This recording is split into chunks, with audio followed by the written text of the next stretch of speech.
the Duchess of Sussex, Oh my God. Meghan Markle! Don't you know I'm Sussex now, Dan? She was so mad. She hated that woman who introduced her, Poe. And Poe is actually a big name in Australia. She's beloved. She came through MasterChef.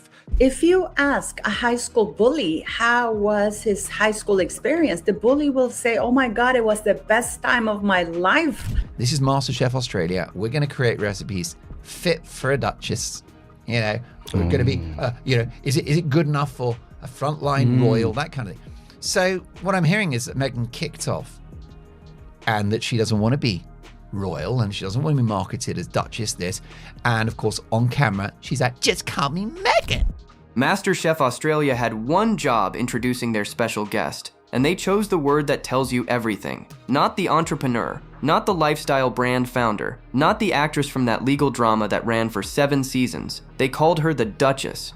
That single word, delivered on national television, confirms what a lot of people already suspected. The strategy that started in 2020 has not changed one bit.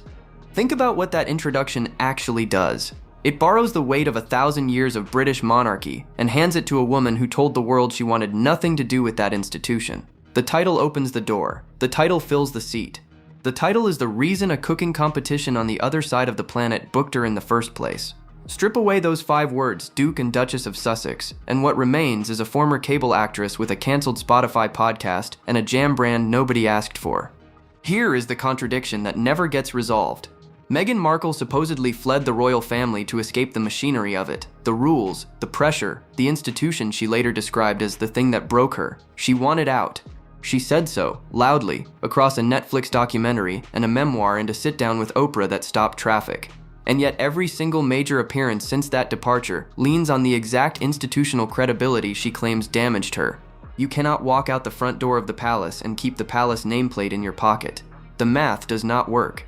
The MasterChef appearance was pitched as something specific. According to reporting from Neil Sean, this was meant to be a great reset for Markle's image. The moment where audiences would look at her and think, actually, she has a sense of humor. She is selling her brand. She is warm with regular people. That was the assignment. That was the entire point of saying yes to a cooking show in Australia. But you cannot reset while clinging to the very thing you claim destroyed you. A reset requires letting go of the old story and offering a new one. Markle did neither. She showed up as the Duchess, was introduced as the Duchess, and traded on the Duchess. The reset was supposed to prove she could stand on her own. Instead, it proved she still cannot walk into a room without the title walking in first. There are 2 ways to read a booking like this. One reading says it was harmless, a bit of fun, a celebrity guest on a popular program. The other reading, the one the evidence supports, says it was a calculated attempt to launder a battered public image through the credibility of a monarchy she publicly rejected. The second reading holds up better because of what happened once the cameras rolled. And that is the part nobody at the network could have scripted. Why can't she name the favorite meal? I've got a lot of palates to appease. So does every mother on earth. What are you saying? Of course, obviously you have more than one child. You do, but somehow we managed to find an option. And most mothers or fathers, if they're the family cook, would have it at the ready, Dan. 100%, but she don't cook. This appearance, Meghan, goes directly against the agreement that Queen Elizabeth II made with Meghan Markle, because you'll remember the Sandringham Summit was absolutely adamant in the fact that Meghan was not able to commercialize aspects of the British royal family. The whole concept of Meghan's guest appearance was framed around the idea of a dish fit for a duchess. The MasterChef appearance was not just awkward for the reasons you might expect. It exposed in real time and on camera exactly why the people paid to manage her keep walking out the door. The reset did not just fail. It handed the critics fresh ammunition. What played out behind the camera looked nothing like the warm, relatable moment the public relations machine desperately needed. Neil Sean, drawing on his sources, described the interaction with the judges in one blunt word: stilted, not warm, not natural, not the effortless charm that was supposed to sell audiences on a softer version of Meghan Markle. The other judges, the professionals who do this every week, were not sitting there thinking this was a smart booking. There is a lot of pressure in this kitchen. I don't like to cook that way. I like to cook in a really relaxed fashion. So all I could say to the competitors was to just remember to have fun, to keep a sense of humor about it, and to cook from the heart. According to the reporting, there was no sense of, oh, this is a good move. The room read the discomfort, and the room did not pretend otherwise. Then there is the detail that should embarrass any professional. Markle, per the sources, did not really seem to know how the whole thing operated. She walked onto one of the most watched cooking programs in the Southern Hemisphere without understanding the basic mechanics of the show. As Neil Sean put it, do your research, love, if you are going to go on that sort of thing. And he is right. This is not a hidden camera ambush. This is a scheduled appearance with weeks of lead time, a production team, and presumably a briefing document. Not knowing how the format works is not shyness, it is a failure to prepare. The host, the woman tasked with welcoming this so-called Duchess, reportedly almost decompensated introducing her. Sit with that image for a second. The person whose entire job is smooth, confident presenting was so tangled up in the pressure of managing the moment that she nearly came apart at the seams. That tension does not come from nowhere. It comes from a guest who radiates difficulty, from a production team quietly bracing itself, from expectations that everyone in the building understood would be hard to meet. And yet she used her Duchess title within it. So that is immediately a contravention of the Sandringham Summit. Here is the thing about all of this. It would be easy to call it an off day. Everyone has one. A bad night, a scheduling headache, a flat performance. But this was not an isolated stumble, and pretending it was would insult the pattern staring everyone in the face. Every behind-the-scenes account from the Sussex operation tells a strikingly similar story. Charm for the cameras, difficulty for everyone else. The version that gets broadcast and the version that gets whispered about afterward almost never match. That gap between the public performance and the private reality is the whole story. Markle can deliver warmth when a lens is pointed at her and the moment demands it. What she apparently cannot deliver is the same warmth when the camera turns away and she is dealing with the crew, the judges, the production staff, the ordinary people who make a show like this run. The reset needed her to be genuinely likable, not performatively likable. Those are not the same thing, and audiences can tell the difference. The judges felt it. The host felt it. The sources reporting on it felt it. And soon enough, so did anyone watching closely enough to notice the seams. But nothing captured the dysfunction more perfectly than what happened with a simple loaf of banana bread. The presenter made a banana bread just for Meghan Markle, not a stock recipe pulled off a card. A special one, put together for the occasion, an actual gesture of hospitality from a host trying to make her guest feel welcome. That kind of effort deserves a genuine response, a thank you, a real one. The bar could not be lower. Markle could not clear it. According to the reporting, she was caught on camera not liking the bread. The face gave it away, the way faces always do when someone tastes something and their body reacts before their manners can catch up. And then, knowing the camera was on her, she pivoted straight into performance. Oh, please give me the recipe. It is delicious. She faked it, but only after the truth had already flashed across her expression for anyone paying attention. This is the acting problem in miniature, and it is worth slowing down on. Markle can summon enthusiasm on demand when the stakes feel high and the cameras are rolling. What she struggles to sustain is authenticity when the gesture is small and genuine and the moment does not seem to matter. A homemade loaf from a kind host is exactly the kind of low-stakes, high-humanity moment where a warm person just shines naturally. She could not manage it. She had to act her way through it, and the acting slipped. She's a woman who has a cooking and lifestyle show, who sells cooking and lifestyle products, is appearing on a cooking reality show. She makes dips with crudités. Because I'm sorry, that is the easiest question to answer. And she doesn't cook for Harry. Poor Harry. We have watched this exact sequence before. Neil Sean drew the direct comparison, and it lands. Back during the 2018 tour of Australia, someone presented Markle with a portrait. Was it the most flattering likeness ever committed to canvas? Maybe not. Portraits rarely are.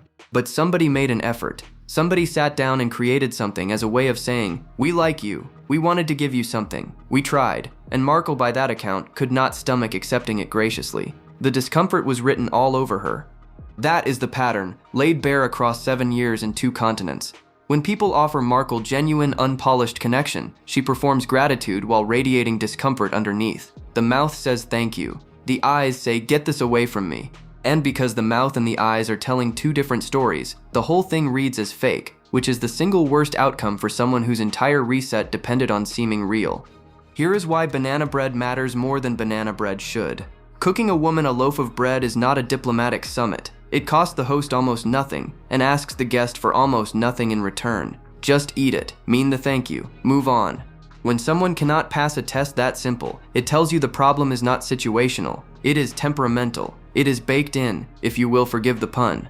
There is a genuine skill in receiving kindness well. Plenty of famous people have it. They take the terrible portrait, the burnt cookies, the handmade card from a child, and they light up like it is the greatest gift of their lives, because they understand that the gesture is what counts.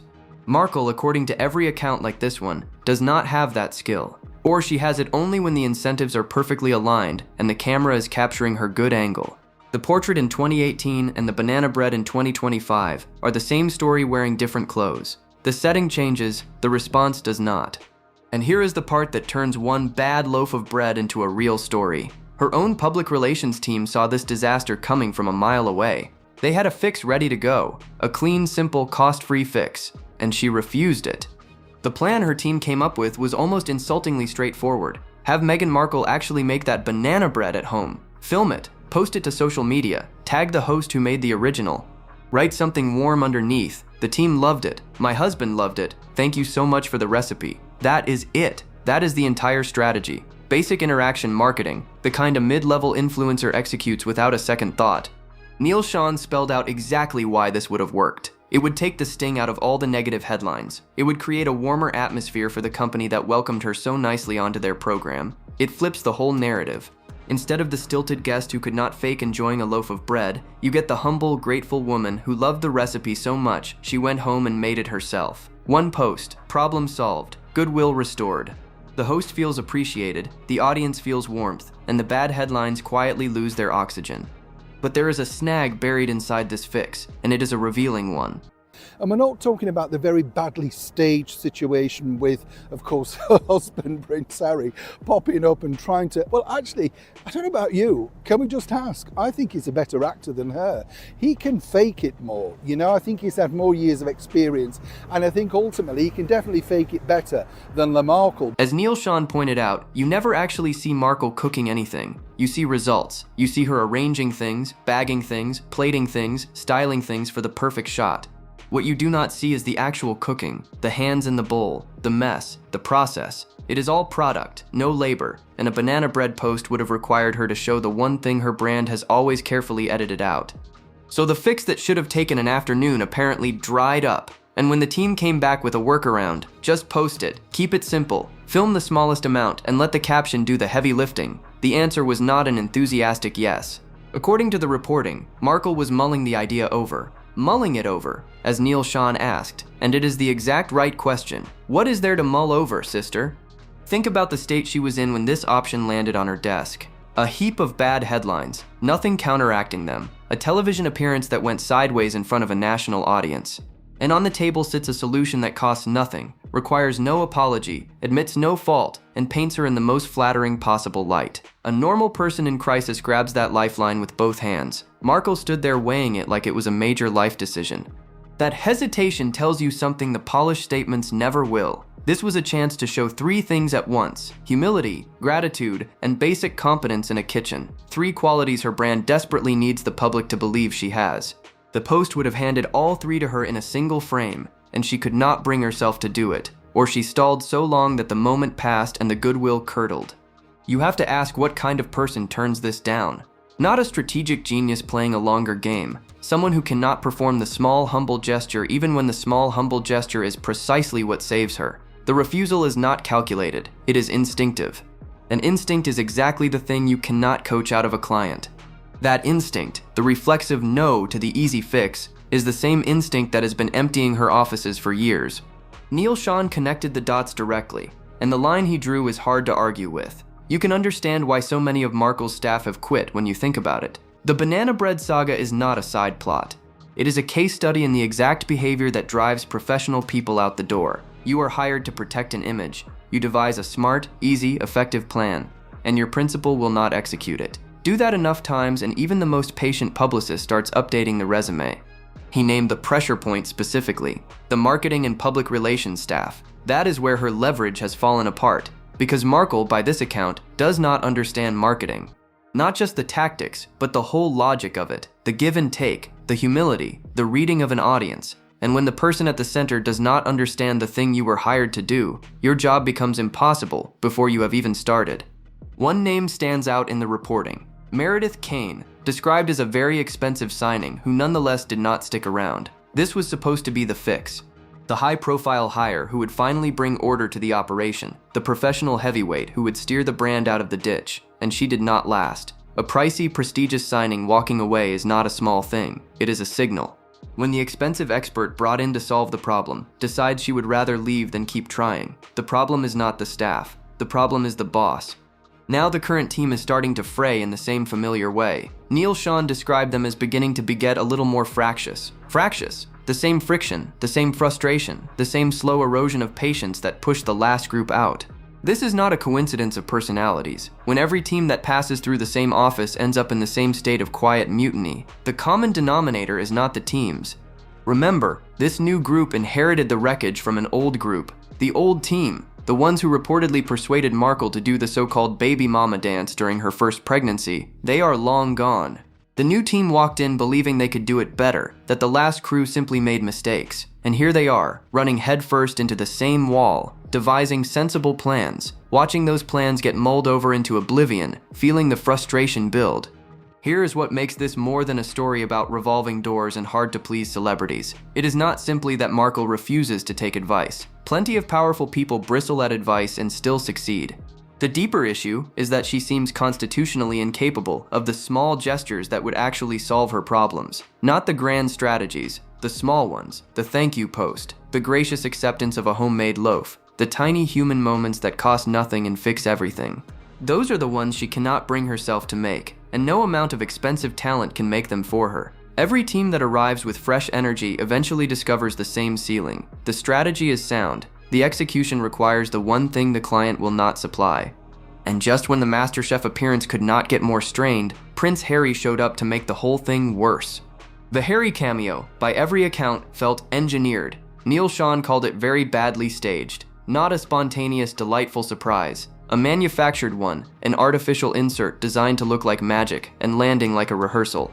When a moment is supposed to feel unplanned and instead feels blocked out on a director's whiteboard, the whole effect collapses. Audiences forgive a lot, but they can smell a setup, and this one apparently reeked of it. There is a strange, almost funny observation buried in the reporting, and it says a great deal about both of them. Harry, per Neil Sean, is the better actor. He can fake it more. He has more years of experience performing for cameras, standing in for the institution, smiling on cue through moments you would rather skip. Decades of royal duty turned Prince Harry into a competent public performer, whatever else you think of him. Markle, who genuinely trained as an actress and built her early fame on it, comes across as the less convincing of the two when the moment demands real warmth. That inversion is worth sitting with. The professional actress is outacted by the reluctant prince. The woman who spent years in front of a camera by trade cannot fake sincerity as smoothly as the man who spent years in front of a camera by obligation. If the reset depended on Markle's charisma carrying the day, that is a brutal verdict on the reset. The reporting suggests Harry was shoehorned in. They wanted him there, so there he was. Read that as another instance of the team trying to manufacture chemistry that would not generate on its own. If the guest appearance is not landing, drop in the husband. Add the royal spouse. Engineer a sweet moment. Hope the audience feels something. It is a patch, not a plan, and patches show. The bitter irony is that this cameo was supposed to humanize both of them, show the loving couple, the easy banter, the ordinary marriage behind the extraordinary titles. What it actually spotlighted was the performance quality of their public personas. Two people playing the parts of themselves, one a little better than the other, both visible in the act of acting. Even sympathetic viewers struggled to call the moment natural, and natural was the entire point. Authenticity was the product MasterChef was supposed to deliver. When the emotional centerpiece of your authenticity campaign is the part that feels the most staged, you have not reset anything. You have simply reminded everyone why the reset was necessary in the first place. Which brings us to the single trait that sits underneath all of it, the one the sources keep circling back to. Neil Sean stated it without any cushioning. Markle certainly is not a team player. He offered it as the root cause of every failed collaboration. And once you accept that premise, a lot of scattered stories snap into focus. The difficult productions, the departing staff, the stilted appearances, they stop looking like bad luck and start looking like a single problem showing up in different costumes. He described the things that follow Markle around as ubiquitous, difficulties, people annoyed. Not one incident, not a rough patch, but a recurring weather pattern that travels with her from project to project. And on MasterChef, according to the sources, she did not get on especially well with the production, even though they were doing their very best to accommodate her. Read that carefully. The team bent over backward. The friction happened anyway. When people are trying their hardest to make it work, and it still does not work, the difficulty is not coming from them. This creates a trap that no publicist on earth can escape. You cannot rehabilitate someone's image if the person will not participate in the rehabilitation. Image repair is a collaboration. The client and the team build it together. The team supplies the strategy, the timing, the framing. The client supplies the cooperation, the willingness, the small acts of grace that make the strategy real. Take away the client's cooperation, and the whole enterprise stalls before it starts. That is the wall the marketing and public relations people keep hitting. They can design a beautiful plan. They can write the caption, storyboard the post, book the friendly outlet. What they cannot do is force their principal to participate. And participation, real participation, requires a willingness that Markle apparently does not extend. It requires walking into a room and accepting that you are not the expert on everything happening in it. The banana bread, the recipe post, the graceful thank you, all of it demanded she cede a little control, and ceding control does not appear to be in her repertoire. Pull back and the pattern stretches across every venture she has touched. The Spotify podcast that ended with reports of friction and a famously blunt assessment from a Spotify executive, the Netflix documentary and the projects around it, dogged by accounts of tension. The lifestyle brand launched into a swirl of reporting about difficult working relationships and staff churn. Different mediums, different partners, different years, the same shadow trailing behind every one of them. At some point, the pattern stops being a coincidence and becomes a diagnosis. When difficulty follows a person through podcasting, streaming, publishing, and now cooking television, the common thread is not the industry. It is the person the industry keeps trying to accommodate. And no rebrand survives contact with a principal who will not play on the team. So what did Markle actually put out in response to the whole MasterChef mess? Blackberry jam. Instead of the banana bread fix, the elegant little solution her team practically gift-wrapped for her, Markle rolled out blackberry jam. Content that does exactly nothing to address the MasterChef optics. Nothing about the host. Nothing about the recipe. Nothing about the awkwardness the world watched unfold. Just jam, from the brand. Business as usual, as though the television appearance never happened and the headlines were someone else's problem.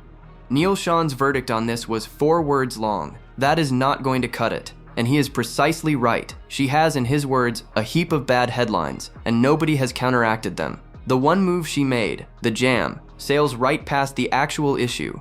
It is the equivalent of your car catching fire and your solution being to rotate the tires. Technically an action, completely beside the point.